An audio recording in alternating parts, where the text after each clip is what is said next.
आज का जो पौधा है वो है जेड प्लांट। जेड प्लांट बहुत ही हेल्दी और बहुत ही स्ट्रॉन्ग प्लांट कैसे बन जाता है। और जैसा कि मैं अपडेट ये आपको दे रही हूँ, ये मेरा सर्दी का अपडेट है कि सर्दी में भी मेरा जेड प्लांट पूरी तरीके से हरा भरा और एक भी पत्ती आपको इसकी सूखी हुई नज़र नहीं आ रही होगी। सभी के आपने ज़्यादातर देखे होंगे कि सर्दी आते ही जैसे ही तेज़ ठंड होती है वैसे ही जेड प्लांट बिल्कुल ख़राब हो जाता है। देखिए जो लाल लाल आप जो शूट्स देख रहे हैं ना, ये न्यू शूट्स इसकी निकली हुई है, नई पत्तियां हैं और नई ही ब्रांचेस निकल रही हैं इसमें से। ऐसा ही आपको अगर हेल्दी प्लांट बनाना है जेड प्लांट का, तो जेड प्लांट की इस समय गलतफहमी होती है कि जेड प्लांट की कटिंग को सर्दी में नहीं लगाते, लेकिन मैं आपको एक बात क्लियर कर देती हूँ, जेड प्लांट की कटिंग को आप दिसंबर के महीने में भी लगा सकते हैं, चाहे भले ही कितनी भी ठंड हो। लेकिन किस तरीके से आप इस प्लांट की कटिंग लगाएंगे, जिस तरीके से मैं आपको बताऊंगी उस तरीके से अगर जेड प्लांट की कटिंग आप लगाते हैं तो आपकी जेड प्लांट की कटिंग पूरी तरीके से सक्सेस होगी। छोटी छोटी कुछ बातें ऐसी शेयर करूंगी, ऐसी टिप्स शेयर करूंगी जो आपकी 100% रिजल्ट मिलेगा। देखिए ये प्लांट जैसे ही सर्दियां आती है कुछ घरों में इस तरह की कंडीशन जेड प्लांट की हो जाती है, शाइनिंग खत्म हो जाती है, न्यू ग्रोथ खत्म हो जाती है, पत्तियां पीली पड़ने लगती हैं और पत्तियों में जेड प्लांट की जो है रिंकल्स आपने देखे होंगे, बहुत सारे रिंकल्स आ जाते हैं। सर्दी में क्या होता है कि कुछ लोग जेड प्लांट को बहुत ज़्यादा पानी दे देते हैं, जिसके कारण जेड प्लांट पूरी तरीके से खराब हो जाता है। कुछ लोग गलती करते हैं कि कुछ ज़्यादा फर्टिलाइज़र देते हैं, कुछ ज़्यादा कंपोस्ट देते हैं, वो भी सर्दी में।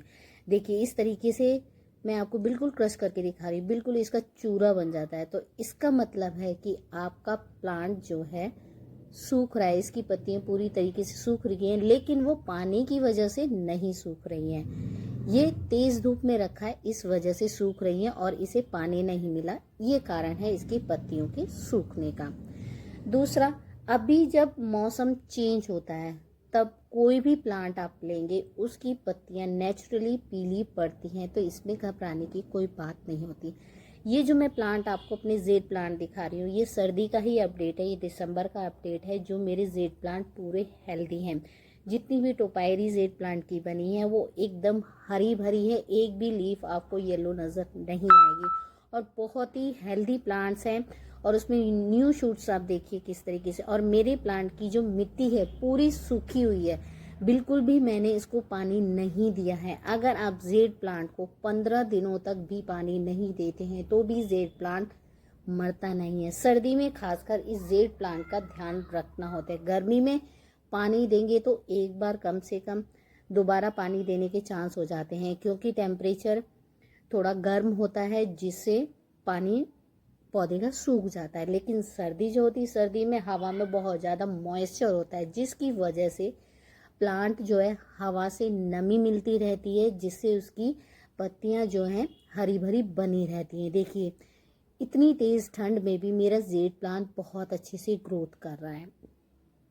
अगर आप सर्दी में अपनी जेड प्लांट को बचाना चाहते हैं तो आप ऐसी जगह रखिए, धूप तो उसे मिले लेकिन कोहरा उसके ऊपर ना पड़े। छोटे से कंटेनर में भी बहुत अच्छे से ये कटिंग से ग्रो हो जाता है। मैं आपको कटिंग से बताऊंगी। देखिए अब ये जो रेड शूट्स आप देख रहे हैं ना, इस तरह की अभी आपको कटिंग नहीं लेनी है। पूरे प्लांट पे न्यू शूट्स अभी आई हुई हैं। देखिए कितनी भी ठंड हो, अगर केयर नहीं होती है तो सर्दी में आपका पूरा जेड प्लांट खराब हो जाता है। जेड प्लांट को ठंड से बचाने के लिए बहुत से काम करने होते हैं, उसे ठंड से बचाना पड़ता है। उसे धूप में ज़रूर रखिए, कुछ लोग धूप में नहीं रखते हैं, पूरी छाया में रख देते हैं। ये पूरा सनलाइट लवर प्लांट होता है। छाया में रख दोगे तो इसकी पत्तियां अपने आप ही गिरने लगेंगी, पीली पड़ने लगेंगी, आपको ये भी नहीं पता लगेगा कि किस वजह से आपका जेड प्लांट खराब हुआ है। ये मेन कारण होता है कि इसको छाया में रख दिया जाता है। आप इसको ऐसी जगह तो रखिए जहाँ छाया हो लेकिन पूरी लाइट इसे मिले, भले ही इनडायरेक्ट सनलाइट मिले लेकिन लाइट इस प्लांट को ज़रूर मिलनी चाहिए। कुछ लोग कहते हैं कि कटिंग को लगाते हैं लेकिन उनकी कटिंग गल जाती है। वो गलने का कारण क्या है? क्योंकि उसमें ज़्यादा पानी दे दिया जाता है। और इतना पानी दे दिया जाता है कि पॉट से बाहर निकल आता है। मिट्टी जो है पॉट की बिल्कुल चिपचिपी हो जाती है, जिसके कारण उसमें फंगस लग जाती है और जेड प्लांट पूरी तरीके से खराब हो जाता है। इसमें इंसेक्ट का भी अटैक होता है कुछ इस तरीके से। देखिए ये पूरी पत्तियों का, अगर जेड प्लांट पे ये लग जाता है कीड़ा तो पूरी पत्तियों को खा जाता है। आपके प्लांट में एक भी पत्ती नज़र नहीं आएगी। इस कीड़े से इसको बचाना होता है। और वाइट कलर के मिलीबग भी जेड प्लांट पे लगते हैं। ये देखिए बिल्कुल हरी भरी जेड प्लांट की टोपायरी है और कितनी सुंदर लगी है। भरी सर्दी में आपको कहीं भी ऐसा जेड प्लांट नहीं मिलेगा जितना हरा भरा आपको इस वीडियो में नज़र आ रहा है।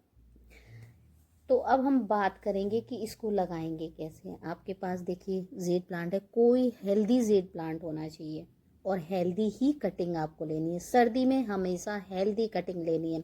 गर्मी में हमेशा इसकी सॉफ्ट कटिंग लग जाती है, लेकिन सर्दी में अगर आप जेड प्लांट की कटिंग ग्रो कर रहे हैं तो आपको हमेशा हेल्दी कटिंग जेड प्लांट की लेनी है, कुछ इस तरीके की। वो पूरे तरीके से मैच्योर होनी चाहिए और थोड़ी सी रेड नहीं होनी चाहिए, हल्की सी ब्राउन होनी चाहिए। उसमें 2 से 3 ब्रांच निकली हुई हो, थोड़ा सा बुशी हो। इस तरीके की कटिंग को आपको लेना है। यहाँ पर दूसरा काम क्या करना है, जब भी आप जेड प्लांट की कटिंग लगाएंगे हमेशा छोटा पॉट लेंगे और कोशिश करें कि पॉट जो है हमेशा मिट्टी का हो। पॉट में मिट्टी भरने से पहले एक बार ड्रेनेज होल जरूर चेक कर ले। ड्रेनेज होल होना ज़रूरी है, नहीं तो आपकी कटिंग गलकर खराब हो जाएगी। अगर सर्दी में कटिंग लगा रहे हैं फंगीसाइड का ज़रूर इस्तेमाल करें। इससे फंगस लगने की चांस जो है आपकी कटिंग में बिल्कुल ख़त्म हो जाएंगे। फंगीसाइड की आपको एक छोटी चम्मच लेनी है और उसमें पानी में इस तरीके से उसका घोल बनाकर रख लेना है। ये घोल बहुत इफ़ेक्टिव होता है।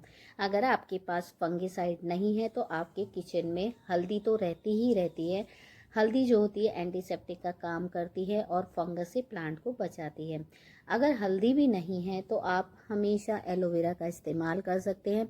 एलोवेरा एक रूटिंग हार्मोन का काम करता है और कटिंग को, प्लांट को फंगस से बचाता है। इस तरीके से आप एलोवेरा की लीफ लें और उसे किसी भी चीज़ से इस तरीके से एलोवेरा जो पत्तियों के अंदर होता है उसको लूज़ कर लें।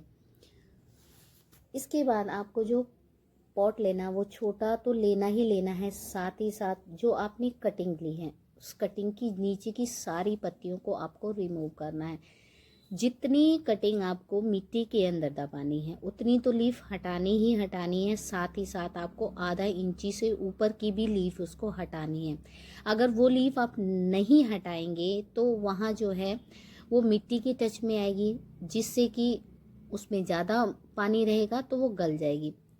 पत्ती लीजिए और इस तरीके से कटिंग लेकर आप पूरे पे जो है इसको अच्छे से जेल लगा लीजिए। एलोवेरा जेल जब पूरी कटिंग में इस तरीके से लग जाए तब आप इस कटिंग को कुछ सेकंड के लिए ऐसे ही छोड़ दें। इसके बाद आपको जो मिट्टी लेनी है, मिट्टी आपको ऐसी लेनी है जो पूरी तरीके से ड्राई हो और धूप में पूरी सूखी हुई मिट्टी लेनी है। अगर मिट्टी नहीं है तो आप यहाँ पर रिवर सैंड का भी इस्तेमाल कर सकते हैं। अब जो हमने कटिंग पे एलोवेरा जेल लगाया था उसको हम इस तरीके से इस पॉट में लगा देंगे। इसके बाद जो दूसरी कटिंग मैंने ली है उसको कुछ सेकंड के लिए फंगीसाइड के घोल में डिप करके रखा और उसको भी इस तरीके से पॉट में लगा दिया। इस तरह लगाने से आपकी कटिंग सर्दी में भी ना तो गलेगी और ना ही सड़ेगी। 100% आपकी कटिंग जो है सक्सेस हो जाएगी। जो ये फंगीसाइड का घोल हमने तैयार किया था इस तरीके से आप उस कटिंग में डाल दीजिए।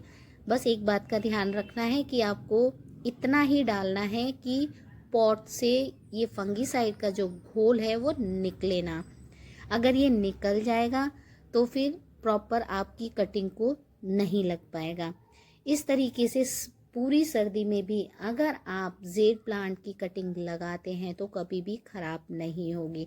सर्दी में जब हम कटिंग लगाते हैं तब इसे शेड एरिया में नहीं रखना है, आपको धूप में रखना है। धूप में कुछ लोग क्या करते हैं कि धूप में कटिंग को नहीं रखते हैं, लेकिन जेड प्लांट एक ऐसा प्लांट है जिसकी कटिंग लगाकर आप सर्दियों में धूप में रखेंगे तो कटिंग जो है 100% सक्सेस होती है। देखिए अब यही पॉट आप देख लीजिए, मेरा कितना छोटा सा पॉट है और जेड प्लांट देखिए। इस तरह से कटिंग लगाइए तो आपको भी यही रिजल्ट मिलेगा। इस तरह से कटिंग लगाने से जेड प्लांट की कटिंग कभी भी मरती नहीं है और हमेशा हेल्दी रहती है।